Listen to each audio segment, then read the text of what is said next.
நிலா கேக்குறாங்க சேரன் கிட்ட, நீங்க எவ்வளவு வேலை செய்றீங்க? எல்லாரும் இழுத்து போத்திக்கிட்டு தூங்குறத பாத்தீங்களான்னு. சேரன் சொல்றாரு, சின்ன பசங்கப்பா, தூங்கட்டும். நிலா சொல்றாங்க, மத்தவங்க தூங்கட்டும், சோழனையாவது எழுப்பி விடுறேன். டீ குடிச்சுக்கிட்டு மெதுவா போறாங்க. அப்ப பாண்டியன் மேல டீ கிளாஸ் விழுகுது. டீ தெரிச்சு அவர் மூஞ்சியில கொட்டுது. பாண்டியன் கண்ணா பின்னான்னு திட்டுறாரு. அவர் திட்ட கேட்டு எல்லாரும் எந்திரிக்கிறாங்க. நிலா திட்ட கேட்க முடியலன்னு காதை மூடிக்கிறாங்க.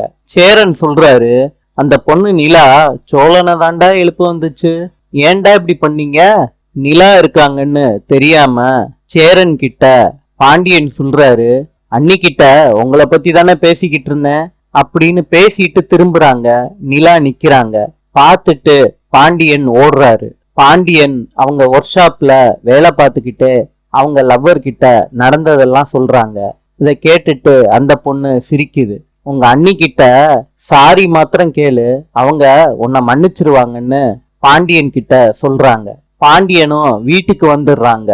நிலா பாண்டியனை பார்த்து கேக்குறாங்க, என்னைய பார்த்துட்டு அந்த ஓட்டம் ஓடுனீங்களே, வீட்டுக்கே வரமாட்டீங்கன்னு நினைச்சுக்கிட்டு இருந்தேன். பாண்டியன் அவரு மறைச்சு வச்சுக்கிட்டு இருந்த கிஃப்ட நிலா கிட்ட குடுக்கறாங்க.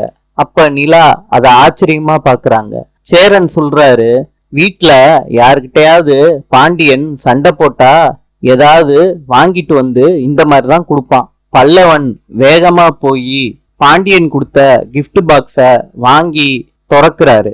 அதை திறந்த உடனே ஒரு காஃபி மக் இருக்கு. சோழன் கேக்குறாரு, இதெல்லாம் ஒரு பரிசாடா? நிலா சொல்றாங்க, சும்மா இருங்க, நல்லாதான் இருக்கு, தேங்க்யூ பாண்டியன் அப்படின்னு பாண்டியனை பார்த்து நிலா சொல்றாங்க. நாளை சந்திப்போம்.